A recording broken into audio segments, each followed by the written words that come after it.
This message ndiye inuyo bwana Prophet Shepherd Bushiri kapena kuti Major One pamodzi ndi Mary Bushiri wa ku ECG kapena kutchalichi ya masiku ano ikutchedwa kuti Jesus Nation. Ikuchokera kwa ineyo Augustine Malumbo amene anali wantchito wanu kumbali ya udriver wa ma VIP yanu, ma visitors anu akamabwera kuchoka kunja pamene munali ku South Africa, kuchoka ku America, China, kuti Indonesia, Switzerland. Komanso nali ngati bodyguard after I was trained by Muhoro wa ku South African Defence Force, sniper uja amene anapangidwa ananipanga train, and I was the first guy to be trained by him before ena ake anabwera mbuyo monsewa. Komanso nalinso driver pena ndimatenga ana kumapisa kutchalichi, even malemu mwana Israela anakwera pa galimoto yanga, may her soul rest in peace. Komanso so as sisters yanu, my brothers anu akhala kugwisa ntchito galimoto yanga. Komanso galimoto yanga imakhala pa convoy nthawi zambiri monga munthu wankulu timayenda nthawi zina, you know, with the Metro Police kapena Tswane Police kukuperekezana kumapita ma airport mukamayenda maulendo ndi zina zotero. Komanso I was a member, I was your spiritual son by that time. When I joined ECG mukudziwa na 2015 nali khali ndili pa ntchito ku Remax koma naza joina, just to recap, because I was moved. And remember initially nali munthu woyamba kupepesani kunena kuti you are not a fake prophet. Ndipo I was the first one to write a placard in church to say, please prophet, forgive me. I'm bringing all this good and they should realize who I am, though this message is actually for you only for now. It's only for you for now. And Mary Bushiri. So ndinapepesa, ndinanena kuti you're no longer fake because I see what you do. And I joined, got impressed and all that you do, the miracles that happens and all that. Then I joined a church. Then you knew more about me. You even said you'll be staying next to me one day. Then you find out that I was into real estate. Munandiuza kuti mufuna kutsegula company ya real estate, so you want to ineso nditani ndikhale part of it. Ninasiya ku Remax na joina mnambo landira salary, I think namba ni 20,000 bucks. Kena kun mandira ma 30,000 kumapetoko. Amanipasa 30,000 funa naza kudandaula ni 40 ndi nyumba nali nayo ku Blue Hills, malipira nyumba, malipira galimoto, ndi family.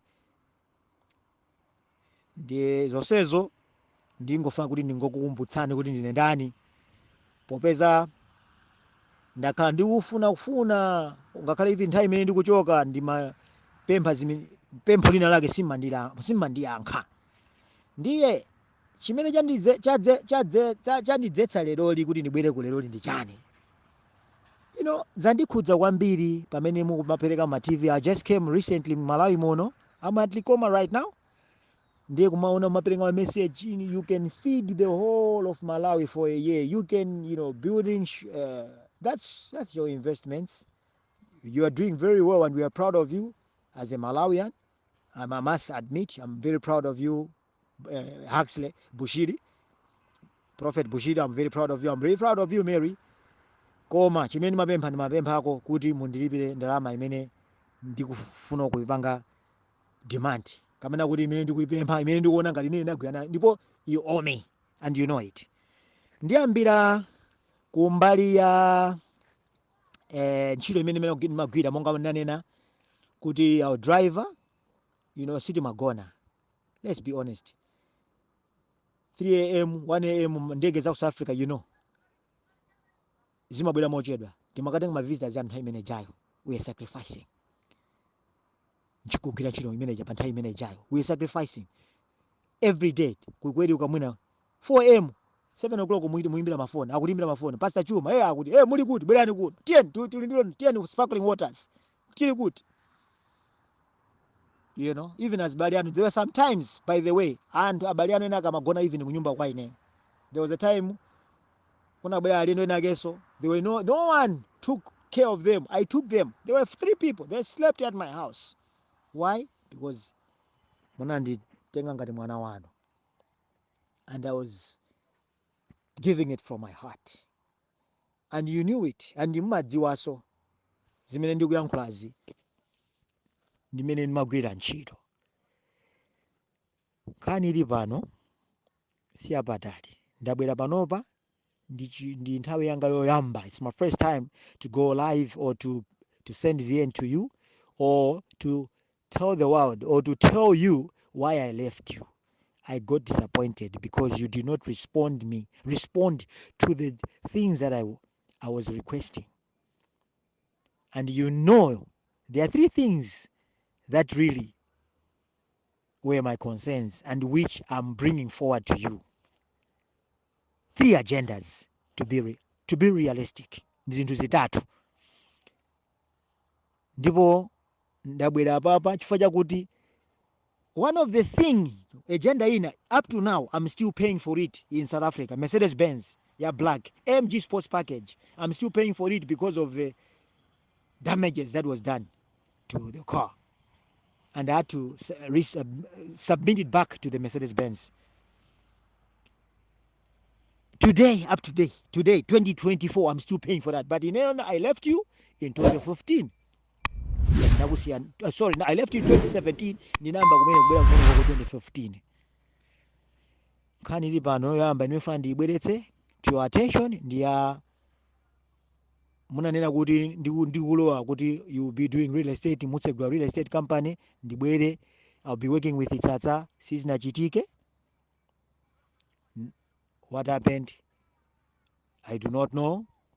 Munanibanga promise zinthu zingapo, I don't want to mention it. Come, I'm talking about real estate. Real estate, you know, it was my passion, but I end up being a driver, a VIP driver. I end up being a bodyguard, trained by Muhoro. I end up acquiring even a firearm license. I end up working as a bodyguard. Real estate sinatege. Koma, be. Ndili ku ECG Konko. You know what you did? You asked me, kuti ngati kuli kotheka, I should be assisting anthu anu, maweka anu, monga kumidia, oimba, mapastors, chifukwa cha mapapers awo, they were not up to date. They were unable to apeze manyumba. So as a real estate agent, I was able to do that for them through communication with the owners of the properties. And George Longwe, Alongwe aku media George aku media ambiri na thandiza kwambiri kuti apeza even Chris Daza nyumba imene amakhala Chris Daza nthawi imene akuenda ndi Trifonia ali mkazi wa Trifonia nyumba imene amakhala ndine napanga ndinapangisa ndineyo. That was the house that I was staying. That was actually the house that I secured for them. And you can ask him ngada message iko zokwafika even Trifonia message imene iko itadi amfikaso. The other thing I should emphasize the real estate deal inachitika between me, you, and the Bere Waterfall House. You were staying ku midstream. You know that. Kuti mpita ku Waterfall ndineyo. Nyumba ijayo, you know it. You know it. Kuti mulowe Waterfall. House number 874 ku Waterfall Country Estate ndineyo. And the commission yake andewere ndagwizana because you knew mnali inuyo.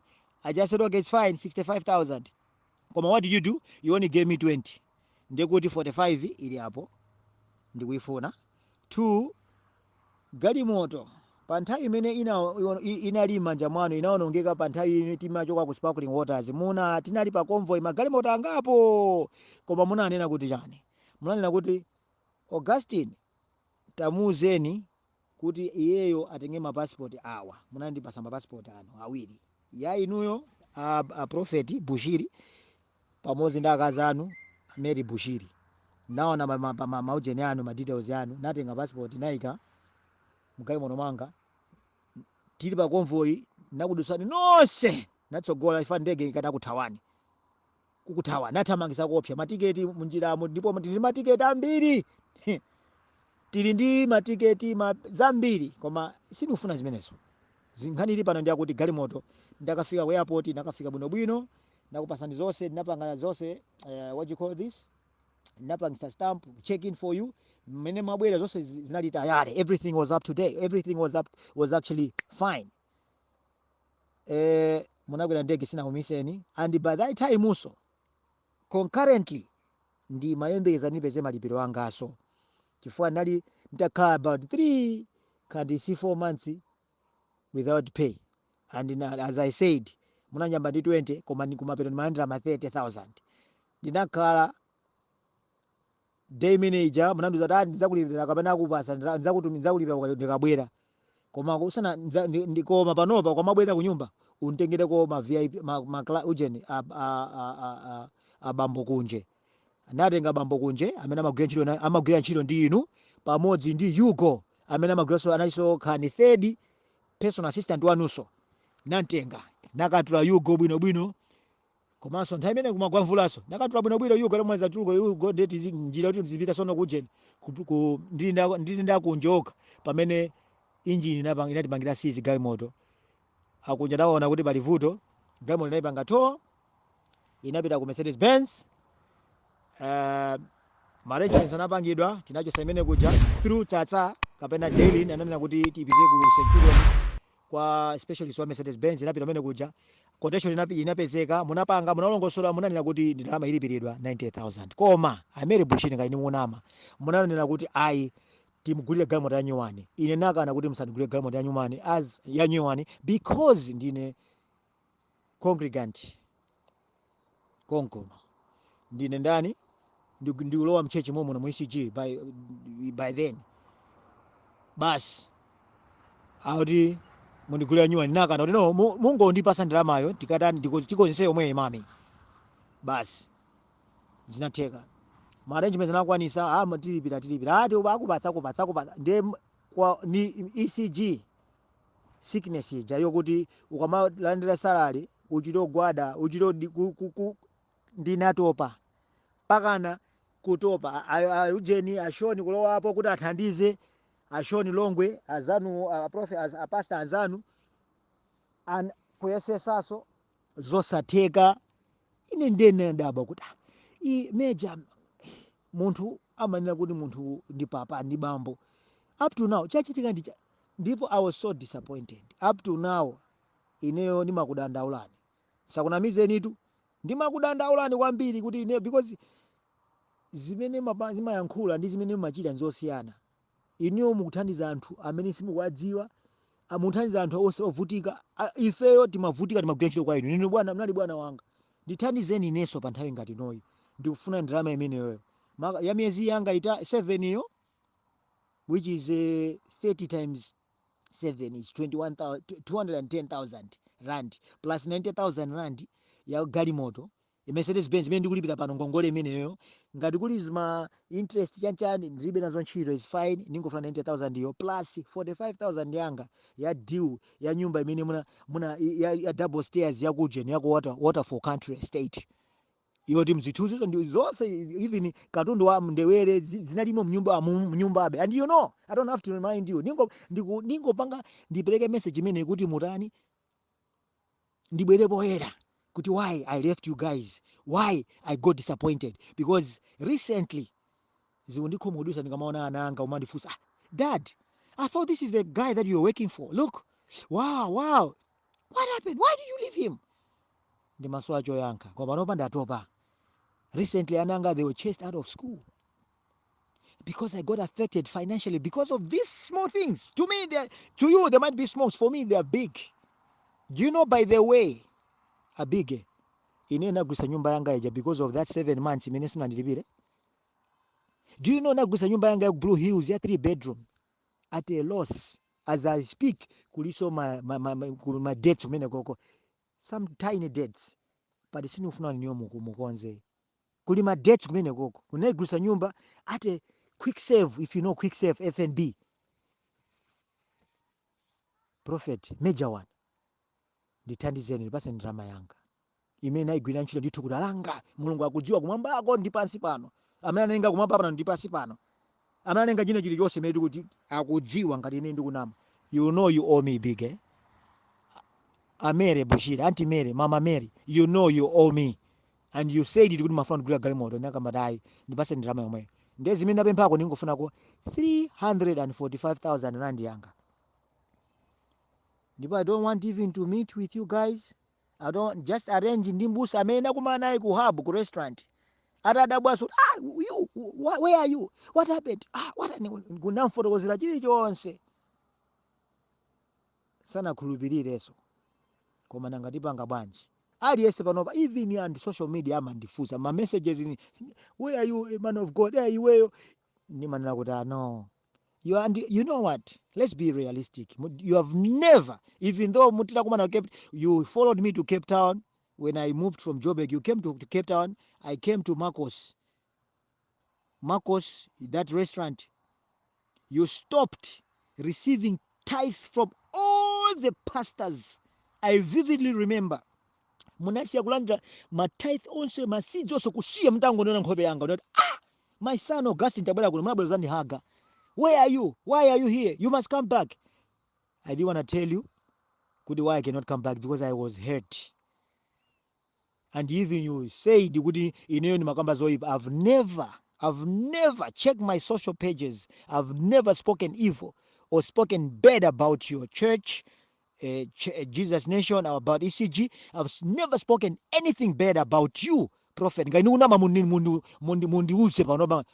Sinambe nakambapo zoipa zaino yobige. Kwa panopa, it's not blackmail. Ngati kuti anapangira anthu ena akuti afuna pa blackmail, ankhula zetu tipanga chani, kapena we expose you, then munapasa ndrama. I do not want to get involved in that politics. I'm coming with my peace. I want my money big, Nakandugu sasa nikuti ndikupezeni, simukupezeka. Recently I sent you a message. I think this year, if it's not late last year, this year I sent you a message, you not respond. Natumiza Winston, Sylvester, no response. Are busy. Muhone, Winston Muhone. Recently, uyu ndani uyu, Isaac, Pastor Isaac. Mungu nipe. Why? Why Why? Ine ndikuvutika ine. Ndikufuna ndrama. Ndifuna nanga zipita masukulu abu inoso tu. Ineso nafani kali moyo wanga wabu inonso wakale oja. It's really affecting me. And ineo nsaname.